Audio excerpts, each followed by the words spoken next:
ជំរាបសួរលោកគ្រូអ្នកគ្រូទាំងអស់គ្នាថ្ងៃនេះខ្ញុំចង់បង្ហាញលោកគ្រូអ្នកគ្រូទាំងអស់គ្នាអំពីរបៀបនៃការបង្កើត system គ្រប់គ្រងអ្នកជំងឺនៅក្នុង clinic របស់យើងដោយខ្លួនឯងដោយមិនចាំបាច់ប្រើប្រាស់មិនចាំបាច់ទិញគេ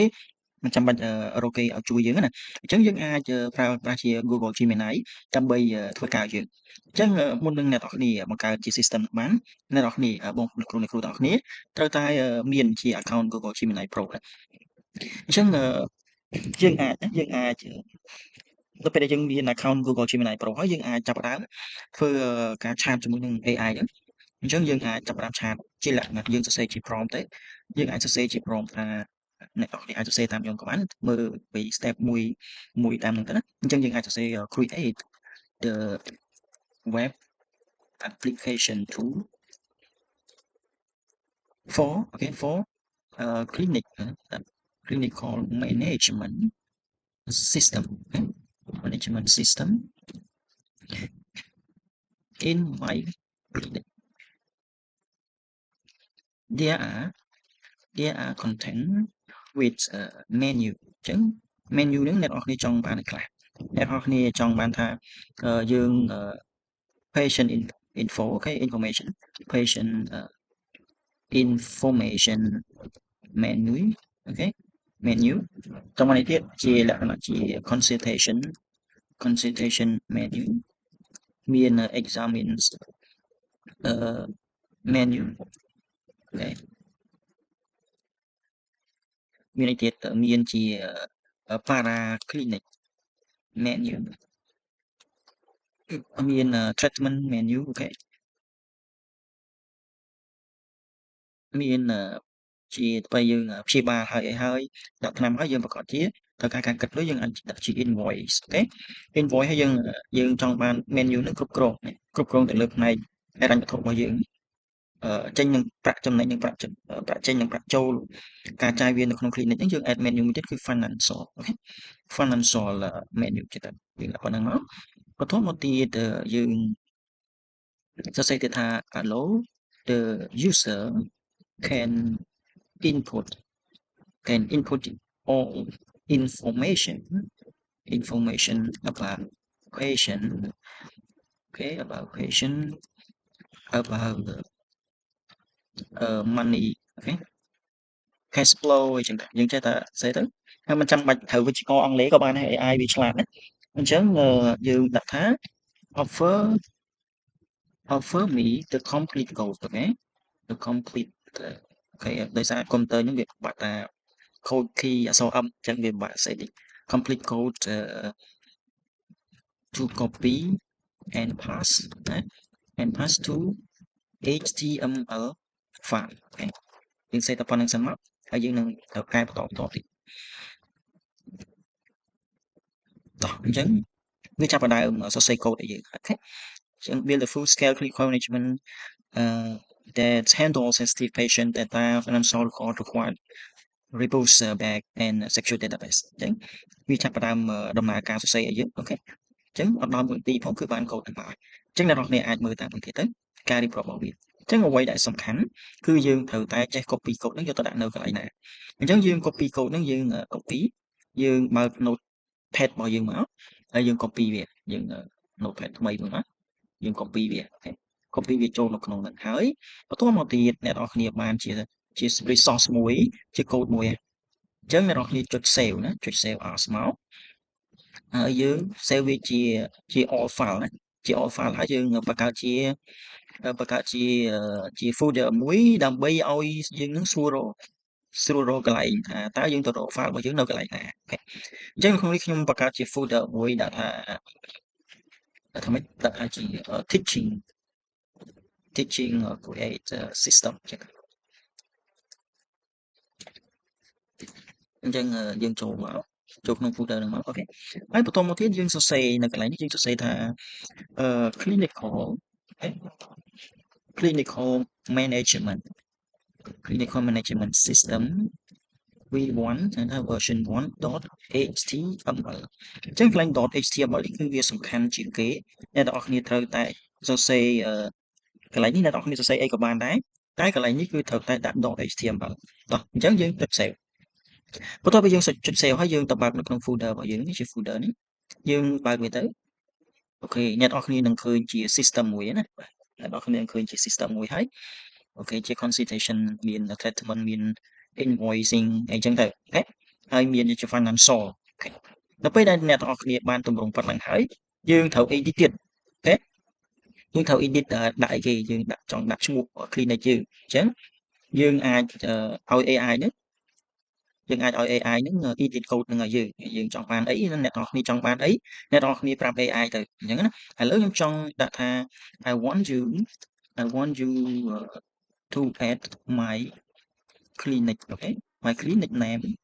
ឬក៏ clinic brand name to the tool អូខេយើងអាចហៅវាថាជា tool អូខេអានឹងវាជា tool to the tool របស់យើងអូខេអញ្ចឹងយើងអាចសរសេរមក brand name របស់យើងឈ្មោះគេអញ្ចឹងយើងអាចសរសេរជាខ្មែរទៅបន្ទប់យើងដាក់បងខ្ញុំបន្ទប់ព្យាបាលព្យាបាលបន្ទប់ពិគ្រោះអូខេ sorry យើងដាក់បន្ទប់ពិគ្រោះនិងព្យាបាលជំងឺទូទៅវិជ្ជបណ្ឌិត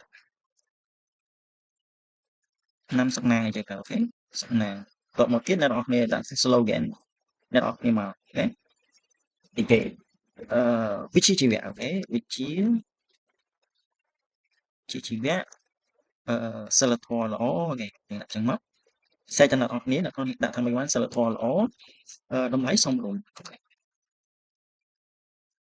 បន្តមកទៀត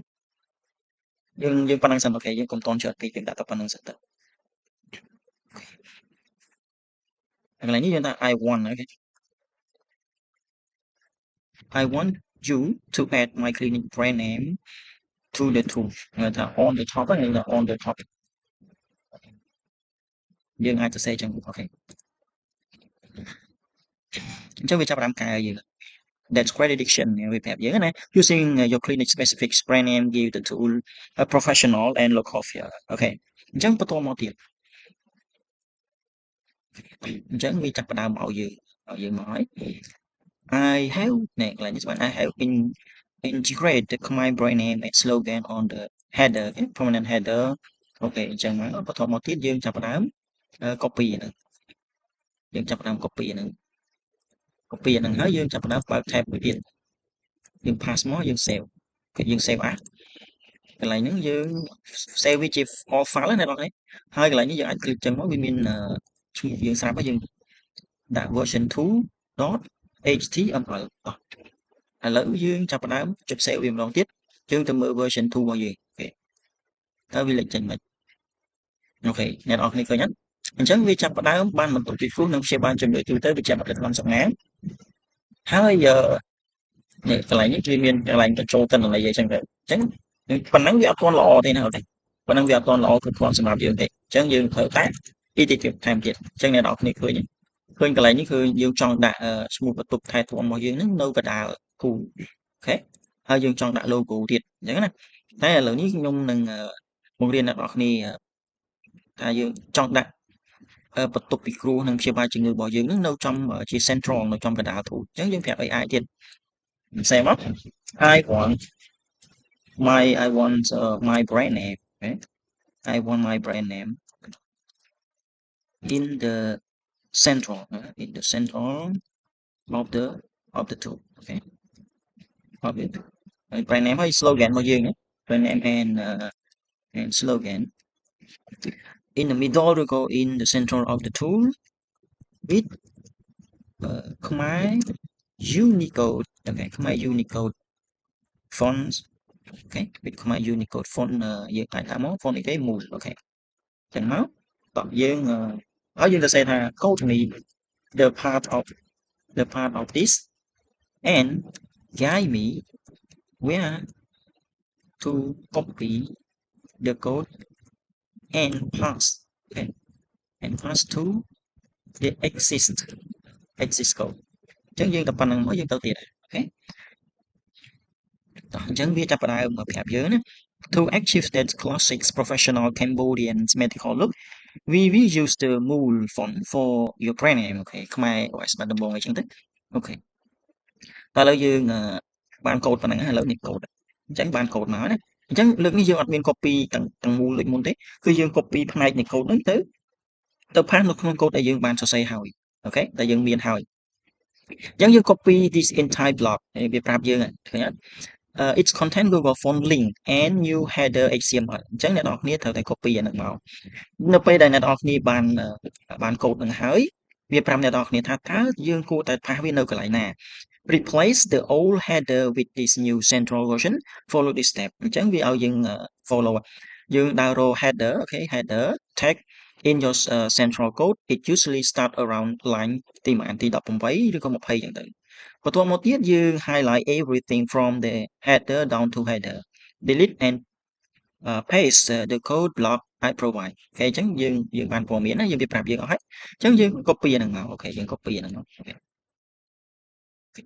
យើង copy អាហ្នឹងហើយយើងចូលទៅក្នុងកូដរបស់យើងលុបអា code version ទី1ចោលសិនបន្ទាប់មកទៀតវាប្រាប់យើងថាឲ្យទៅរក head នេះ head ហើយវាឲ្យយើងហ្នឹង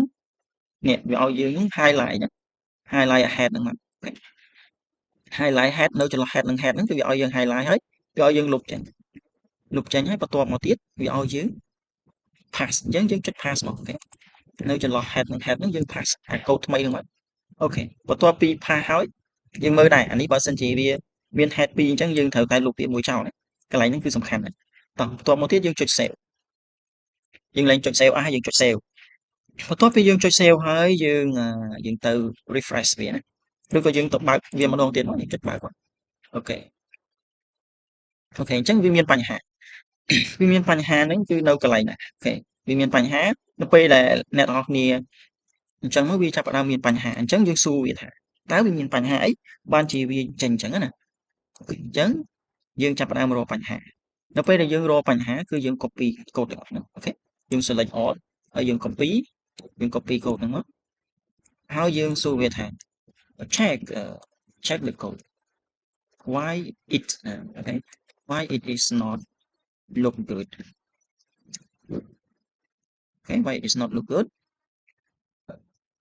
អញ្ចឹង offer me the complete code after check អញ្ចឹងយើង pass អាកូដហ្នឹងមកថាកូដដែលមើលទៅវាមិនល្អនេះយើងរៀនពីវាណាវាបរៀនយើងតិចម្ដងយើងចាប់ផ្ដើមយល់ហើយវាប្រាប់យើងថាមូលហេតុដែលអាកូដហ្នឹងវាមើលទៅអត់ល្អដោយសារអីដោយសារមានបញ្ហាអូខេបញ្ហាអីណាមួយដោយសារនេះបន្ទាប់មកទៀតយើងចាប់ផ្ដើម copy នេះវាឲ្យវា check កូដហ្នឹងឲ្យយើងហើយវាចាប់ផ្ដើម offer ផ្ដល់កូដថ្មីឲ្យយើងវាមានលក្ខណៈច្រើនអញ្ចឹងនៅពេលដែលវាវិលហើយយើងចាប់ផ្ដើម copy វាយើង delete អាកូដចាស់ហ្នឹងចេញទៅយើង pass វាចូលថ្មីមកហើយយើង save ម្ដងទៀតយើងទៅបើករបស់យើងម្ដងទៀតមកនៅពេលដែលយើងបើកអញ្ចឹងហើយយើងឃើញអូខេចាប់ផ្ដើមមើលទៅរៀងល្អជាងមុនណាអូខេដល់មើលទៅល្អជាងមុនហើយអញ្ចឹងវីដេអូហ្នឹងកុំឲ្យវែងពេកខ្ញុំនឹងមិនបន្តទៀតទេចាំវគ្គទី2យើងនឹងនិយាយជជែកគ្នាបន្ថែមទៀតអូខេ